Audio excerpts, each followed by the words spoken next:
ആകാശവാണി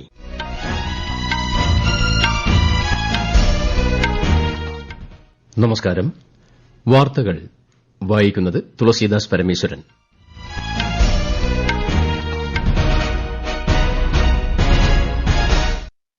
പ്രധാന വാർത്തകൾ.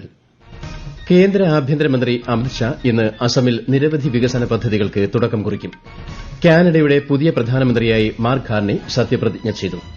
ബഹിരാകാശ നിലയത്തിൽ കുടുങ്ങിക്കിടക്കുന്ന സുനിത വില്യംസിനെയും ബുച്ച് വിൽമോറിനെയും ഭൂമിയിലേക്ക് എത്തിക്കാനുള്ള ദൌത്യം ആരംഭിച്ചു. സ്പേസ് എക്സ് ക്രൂ 10 വിക്ഷേപിച്ച് നാസ. ലോക്സഭാ മണ്ഡല പുനർനിർണയ വിഷയത്തിൽ അഭിപ്രായ സമന്വയം വഴി തീരുമാനമെടുക്കാൻ കേന്ദ്ര സർക്കാർ തയ്യാറാകണമെന്ന് മുഖ്യമന്ത്രി പിണറായി വിജയൻ. സുസ്ഥിര ജീവിതശൈലിയിലേക്കുള്ള പരിവർത്തനം എന്ന പ്രമേയത്തിലൂന്നി ഇന്ന് ലോക ഉപഭോക്തൃ അവകാശ ദിനം. വനിതാ പ്രീമിയർ ലീഗ് ക്രിക്കറ്റ് ഫൈനലിൽ ഇന്ന് മുംബൈ ഇന്ത്യൻസ് ഡൽഹി ക്യാപിറ്റൽസിനെ നേരിടും. വാർത്തകൾ വിശദമായി. കേന്ദ്ര ആഭ്യന്തരമന്ത്രി അമിത്ഷാ ഇന്ന് അസമിൽ നിരവധി വികസന പദ്ധതികൾക്ക് തുടക്കം കുറിക്കും. ഇന്ന് ഗോലാഘട്ട് ജില്ലയിൽ ലച്ചിത് ബൊർഫുക്കാൻ പോലീസ് അക്കാദമിയുടെ ഉദ്ഘാടനവും പോലീസ് അക്കാദമിയുടെ ഭവന പദ്ധതികൾക്കുള്ള തറക്കല്ലിടലും ശ്രീ ഷാ നിർവഹിക്കും. മുഖ്യമന്ത്രി ഹിമന്ത ബിസ്വ ശർമ്മ, കേന്ദ്രമന്ത്രി സർബാനന്ദ സോനോവാൾ തുടങ്ങിയവർ ചടങ്ങിൽ പങ്കെടുക്കും. തുടർന്ന് അദ്ദേഹം മിസോറാം സന്ദർശിക്കും. വടക്ക് കിഴക്കൻ സംസ്ഥാനങ്ങളിൽ പുതിയ ക്രിമിനൽ നിയമങ്ങൾ നടപ്പിലാക്കുന്നതുമായി ബന്ധപ്പെട്ട് 8 വടക്ക് കിഴക്കൻ സംസ്ഥാനങ്ങളിലെ മുഖ്യമന്ത്രിമാരുമായി നാളെ അദ്ദേഹം ഗുവാഹത്തിയിൽ കൂടിക്കാഴ്ച നടത്തും. പ്രധാൻമന്ത്രി സൂര്യഘർ യോജന പ്രകാരം 1,92,936 സൌരോർജ്ജ പദ്ധതികൾ സ്ഥാപിച്ചുകൊണ്ട് മഹാരാഷ്ട്ര രാജ്യത്ത് 2ാം സ്ഥാനം നേടി. മുഖ്യമന്ത്രി ദേവേന്ദ്ര ഫട്നാവിസ് സമൂഹമാധ്യമത്തിലൂടെയാണ് ഇക്കാര്യം അറിയിച്ചത്. കഴിഞ്ഞ വർഷം ഫെബ്രുവരി 13-ന് ആരംഭിച്ച പദ്ധതിയിൽ ഈ വർഷം മാർച്ച് 10 വരെ രാജ്യത്തുടനീളം ആകെ 10,09,000 സൌരോർജ്ജ സംവിധാനമാണ് സ്ഥാപിച്ചത്. 2026-27 1 കോടി കുടുംബങ്ങളിൽ പദ്ധതി നടപ്പിലാക്കുകയാണ് ലക്ഷ്യം. കയറ്റുമതി മേഖലയിൽ ഇന്ത്യ ഈ വർഷം $800 ബില്യൺ മറികടക്കുമെന്ന് കേന്ദ്രമന്ത്രി പീയൂഷ് ഗോയൽ. സേവന മേഖലയാണ് ഇതിൽ ഏറ്റവും കൂടുതൽ സംഭാവന നൽകുന്നതെന്ന് കയറ്റുമതി പ്രോത്സാഹന കൌൺസിൽ, വ്യവസായ അസോസിയേഷനുകൾ എന്നിവയുടെ യോഗത്തെ അഭിസംബോധന ചെയ്യവെ അദ്ദേഹം പറഞ്ഞു. കയറ്റുമതി മേഖലയിൽ പ്രകടമാകുന്ന അനുകൂല അന്തരീക്ഷത്തെ കേന്ദ്രമന്ത്രി അഭിനന്ദിച്ചു. ഇന്ത്യയുടെ വിദേശ നാണ്യ കരുതൽ ശേഖരം $1,500 കോടി ഉയർന്ന് $653.96 ബില്യൺ എത്തി. റിസർവ് ബാങ്ക് പുറത്തിറക്കിയ പ്രതിവാര കണക്കനുസരിച്ചാണ് ഇത്. കരുതൽ ശേഖരത്തിന്റെ പ്രധാന ഘടകമായ വിദേശ കറൻസി ആസ്തികളിൽ $13.93 ബില്യൺ വർധനയുണ്ട്. സ്വർണ്ണ ശേഖരവും $7,400 കോടി കടന്നു. ഉപഗ്രഹ വിക്ഷേപണങ്ങളിലൂടെ ISRO നേടിയത് ഏകദേശം $143 ദശലക്ഷം വിദേശ നാണ്യ വരുമാനം. കഴിഞ്ഞ ദശകത്തിൽ ISRO വാണിജ്യാടിസ്ഥാനത്തിൽ ആകെ 393 വിദേശ ഉപഗ്രഹങ്ങളും 3 ഇന്ത്യൻ ഉപഭോക്തൃ ഉപഗ്രഹങ്ങളും വിക്ഷേപിച്ചതായി ബഹിരാകാശ വകുപ്പ് അറിയിച്ചു. അമേരിക്ക, UK, സിംഗപ്പൂർ ഉൾപ്പെടെ 34 രാജ്യങ്ങൾക്കായുള്ള ഉപഗ്രഹങ്ങൾ വിക്ഷേപിച്ചതും ISROയുടെ ശ്രദ്ധേയമായ റെക്കോർഡിൽ ഉൾപ്പെടുന്നു. കേന്ദ്രമന്ത്രി അശ്വിനി വൈഷ്ണവ് ഒരു ദിവസത്തെ തമിഴ്നാട് സന്ദർശനത്തിനായി ഇന്ന് രാവിലെ ചെന്നൈയിൽ എത്തും. തിരുവള്ളൂരിൽ സെറ്റ്വർക്ക് ഇലക്ട്രോണിക്സിന്റെ പുതിയ ക്യാമ്പസ് അദ്ദേഹം ഉദ്ഘാടനം ചെയ്യും. IITയുടെ തായൂർ ക്യാമ്പസിലെ ഹൈപ്പർ ലൂപ്പ് പോഡും ശ്രീ വൈഷ്ണവ് സന്ദർശിക്കും. കാനഡയുടെ പുതിയ പ്രധാനമന്ത്രിയായി മാർക്ക് കാർണി സത്യപ്രതിജ്ഞ ചെയ്തു. ഒട്ടാവയിൽ നടന്ന ചടങ്ങിൽ കാനഡയുടെ രാഷ്ട്രത്തലവനായ ചാൾസ് രാജാവിന്റെ പ്രതിനിധി ഗവർണർ ജനറൽ മേരി സൈമൺ പങ്കെടുത്തു. 9 വർഷമായി അധികാരത്തിലിരുന്ന ജസ്റ്റിൻ ട്രൂഡോയ്ക്ക് പകരക്കാരനായാണ് കാർണി എത്തുന്നത്. കനേഡിയൻ സെൻട്രൽ ബാങ്ക് മുൻ ഗവർണറായിരുന്നു കാർണി. 11 വനിതകൾ ഉൾപ്പെടെയുള്ള 24-അംഗ മന്ത്രിസഭയും സത്യപ്രതിജ്ഞ ചെയ്തു. പ്രധാനമന്ത്രിയായി കാനഡയെ സേവിക്കാൻ അവസരം ലഭിച്ചതിൽ അഭിമാനിക്കുന്നുവെന്ന് പറഞ്ഞ കാർണി തങ്ങൾ അമേരിക്കയുടെ ഭാഗമാകില്ലെന്ന് വ്യക്തമാക്കി. It is my honor to respond to the Governor General's request that I form a government, and it's a solemn duty to serve as Prime Minister at this time of great consequence for our country. The ceremony we just witnessed reflects the wonder of a country built on the bedrock of 3 peoples, Indigenous, French, and British.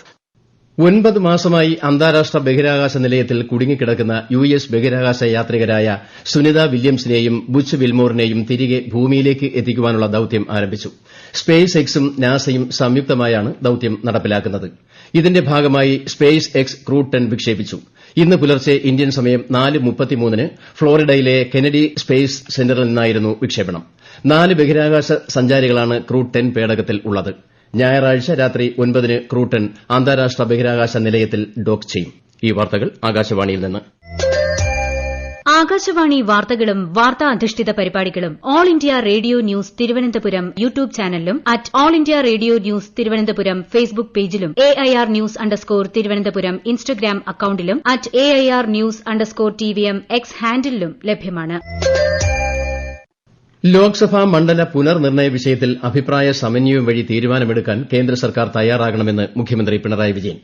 ഒരു സംസ്ഥാനത്തിന്റെയും സീറ്റുകളുടെ നിലവിലുള്ള ആനുപാതിക വിഹിതത്തിൽ കുറവ് വരാതെ വേണം പുനർനിർണയം നടത്തേണ്ടതെന്ന് അദ്ദേഹം പുറത്തിറക്കിയ പ്രസ്താവനയിൽ വ്യക്തമാക്കി. അതേസമയം കേന്ദ്ര സർക്കാർ നീക്കങ്ങൾക്കെതിരെ ചെന്നൈയിൽ ഈ മാസം 22-ന് ചേരുന്ന ഐക്യദാർഢ്യ സമ്മേളനത്തിലേക്ക് കേരള മുഖ്യമന്ത്രി പിണറായി വിജയനെ തമിഴ്നാട് സർക്കാർ ക്ഷണിച്ചു. തമിഴ്നാട് IT മന്ത്രി പളനിവേൽ ത്യാഗരാജൻ, തമിഴച്ചി തങ്കപാണ്ഡ്യൻ MP എന്നിവർ നേരിട്ട് എത്തിയാണ് മുഖ്യമന്ത്രിയെ ക്ഷണിച്ചത്. സംസ്ഥാനത്തെ DYSP, ACP ഓഫീസുകളുടെ പരിധിയിൽ വരുന്ന പോലീസ് സ്റ്റേഷനുകളിൽ എത്തുന്നവരിൽ ആവശ്യമുള്ളവർക്ക് കൌൺസിലർമാരെ ചുമതലപ്പെടുത്തി മാനസിക പിന്തുണ ഉറപ്പാക്കുക എന്ന ലക്ഷ്യത്തോടെ കുടുംബശ്രീ സ്നേഹിത എക്സ്റ്റൻഷൻ സെന്ററുകൾ ആരംഭിക്കുന്നു. സംസ്ഥാനതല ഉദ്ഘാടനം ഇന്ന് പാലക്കാട്ട് മന്ത്രി MP രാജേഷ് നിർവഹിക്കും. വിശദാംശങ്ങളുമായി ആകാശവാണി പാലക്കാട് ജില്ലാ പ്രതിനിധി ഫൈസൽ അലിമുത്ത്. ആഭ്യന്തര വകുപ്പുമായി ചേർന്ന് നടപ്പാക്കുന്ന പദ്ധതിയുടെ സംസ്ഥാനതല ഉദ്ഘാടനം ഇന്ന് വൈകിട്ട് പാലക്കാട് ടൌൺ സൌത്ത് പോലീസ് സ്റ്റേഷനിലെ DYSP ഓഫീസിലാണ് നടക്കുന്നത്. പോലീസ് സ്റ്റേഷനിലെത്തുന്ന ലിംഗാധിഷ്ഠിത അതിക്രമങ്ങൾ, കുട്ടികളുമായി ബന്ധപ്പെട്ട കേസുകൾ, കുടുംബ പ്രശ്നങ്ങൾ, മാനസിക പിന്തുണ ആവശ്യമായ മറ്റ് കേസുകൾ എന്നിവയാണ് എക്സ്റ്റൻഷൻ സെന്ററിലേക്ക് റഫർ ചെയ്യുക. ഇത്തരം കേസുകൾ സ്റ്റേഷനിലെ പ്രത്യേക രജിസ്റ്ററിൽ രേഖപ്പെടുത്തും. ആഴ്ചയിൽ 2 ദിവസം പ്രവർത്തിക്കുന്ന എക്സ്റ്റൻഷൻ സെന്ററുകളിൽ വനിതാ ശിശു സൌഹൃദമായ കൌൺസിലിംഗ് മുറി ഒരുക്കിയിട്ടുണ്ട്. ഇന്ന് ലോക ഉപഭോക്തൃ അവകാശ ദിനം. ഉപഭോക്താക്കളുടെ അവകാശങ്ങളും സംരക്ഷണവും ഉയർത്തിപ്പിടിക്കേണ്ടതിന്റെ ആവശ്യകതയെ ഓർമ്മപ്പെടുത്തി എല്ലാ വർഷവും മാർച്ച് 15-ന് ഉപഭോക്തൃ അവകാശ ദിനം ആഘോഷിക്കുന്നു. സുസ്ഥിര ജീവിത ശൈലിയിലേക്കുള്ള പരിവർത്തനം എന്നതാണ് ഈ വർഷത്തെ പ്രമേയം. വനിതാ പ്രീമിയർ ലീഗ് ക്രിക്കറ്റ് ഫൈനലിൽ ഇന്ന് മുംബൈ ഇന്ത്യൻസ് ഡൽഹി ക്യാപിറ്റൽസിനെ നേരിടും. മുംബൈ ബ്രാബോൺ സ്റ്റേഡിയത്തിൽ രാത്രി 8 മണിക്കാണ് മത്സരം. തുടർച്ചയായ 3ാം ഫൈനലിനാണ് ഡൽഹി കളിക്കളത്തിൽ ഇറങ്ങുന്നത്. 2ാം കിരീട നേട്ടമാണ് ഹർമൻപ്രീത് കൌർ നേതൃത്വം നൽകുന്ന മുംബൈ ഇന്ത്യൻസിന്റെ ലക്ഷ്യം. ഗ്രീൻലാൻഡ് അമേരിക്കയുടെ ഭാഗമാകുമെന്ന അഭ്യൂഹങ്ങൾ തള്ളി ഡാനിഷ് വിദേശകാര്യമന്ത്രി. ദ്വീപ് പിടിച്ചെടുക്കാനുള്ള സാധ്യതയെക്കുറിച്ച് US പ്രസിഡന്റ് ഡൊണാൾഡ് ട്രംപ് നടത്തിയ പരാമർശത്തിന് മറുപടിയായാണ് വിദേശകാര്യമന്ത്രിയുടെ പരാമർശം.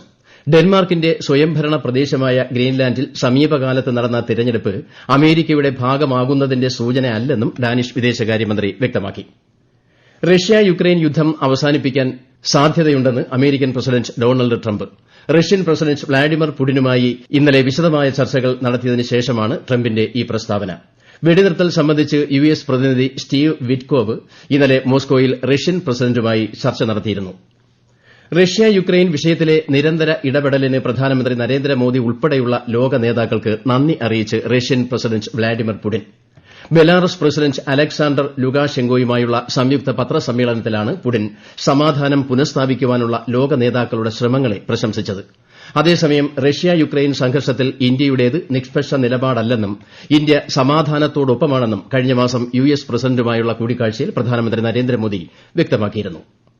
കേരളത്തിൽ കനത്ത ചൂട് കൂടുന്നു. രാവിലെ 11 മണി മുതൽ വൈകുന്നേരം 3 മണി വരെ നേരിട്ട് സൂര്യപ്രകാശം ഏൽക്കാതിരിക്കാൻ ശ്രദ്ധിക്കണമെന്നും നിർജ്ജലീകരണം ഒഴിവാക്കാൻ ധാരാളം വെള്ളം കുടിക്കണമെന്നും മുന്നറിയിപ്പുണ്ട്. കടുത്ത ചൂട് തുടരുന്ന സാഹചര്യത്തിൽ സംസ്ഥാനത്തെ 10 ജില്ലകളിൽ കേന്ദ്ര കാലാവസ്ഥാ വകുപ്പ് മഞ്ഞ ജാഗ്രത നൽകിയിട്ടുണ്ട്. ഇന്ന് പാലക്കാട്, തൃശൂർ, കോഴിക്കോട്, മലപ്പുറം ജില്ലകളിൽ താപനില 37 ഡിഗ്രി സെൽഷ്യസ് വരെ ഉയരാൻ സാധ്യതയുണ്ട്. മീനമാസ പൂജയ്ക്കായി ശബരിമല ക്ഷേത്രനട തുറന്നു. സന്നിധാനത്തെ മേൽപ്പാലം ഒഴിവാക്കിയുള്ള പുതിയ ദർശന രീതിയുടെ ട്രയൽ റൺ ആരംഭിച്ചു. ഇരുവശം വഴി 2 വരികളായി ഭക്തർക്ക് ശ്രീകോവിലിന് മുന്നിലേക്ക് പോകാൻ കഴിയും വിധമാണ് പുതിയ രീതി. ദർശന സമയം 20 മുതൽ 30 സെക്കൻഡ് വരെ കൂടുതലായി ലഭിക്കും എന്നതാണ് ഇതിന്റെ പ്രത്യേകത. പ്രധാന വാർത്തകൾ വീണ്ടും. കേന്ദ്ര ആഭ്യന്തരമന്ത്രി അമിത്ഷാ ഇന്ന് അസമിൽ നിരവധി വികസന പദ്ധതികൾക്ക് തുടക്കം കുറിക്കും. കാനഡയുടെ പുതിയ പ്രധാനമന്ത്രിയായി മാർക്ക് കാർണി സത്യപ്രതിജ്ഞ ചെയ്തു. ബഹിരാകാശ നിലയത്തിൽ കുടുങ്ങിക്കിടക്കുന്ന സുനിത വില്യംസിനെയും ബുച്ച് വിൽമോറിനെയും ഭൂമിയിലേക്ക് എത്തിക്കുവാനുള്ള ദൌത്യം ആരംഭിച്ചു. സ്പേസ് എക്സ് ക്രൂ 10 വിക്ഷേപിച്ച് നാസ. ലോക്സഭാ മണ്ഡല പുനർനിർണയ വിഷയത്തിൽ അഭിപ്രായ സമന്വയം വഴി തീരുമാനമെടുക്കാൻ കേന്ദ്ര സർക്കാർ തയ്യാറാകണമെന്ന് മുഖ്യമന്ത്രി പിണറായി വിജയൻ. സുസ്ഥിര ജീവിത ശൈലിയിലേക്കുള്ള പരിവർത്തനം എന്ന പ്രമേയത്തിൽ ഊന്നി ഇന്ന് ലോക ഉപഭോക്തൃ അവകാശ ദിനം. വനിതാ പ്രീമിയർ ലീഗ് ക്രിക്കറ്റ് ഫൈനലിൽ ഇന്ന് മുംബൈ ഇന്ത്യൻസ് ഡൽഹി ക്യാപിറ്റൽസിനെ നേരിടും. വാർത്തകൾ കഴിഞ്ഞു. അടുത്ത വാർത്താ പ്രക്ഷേപണം ഉച്ചയ്ക്ക് 12:30-ന്.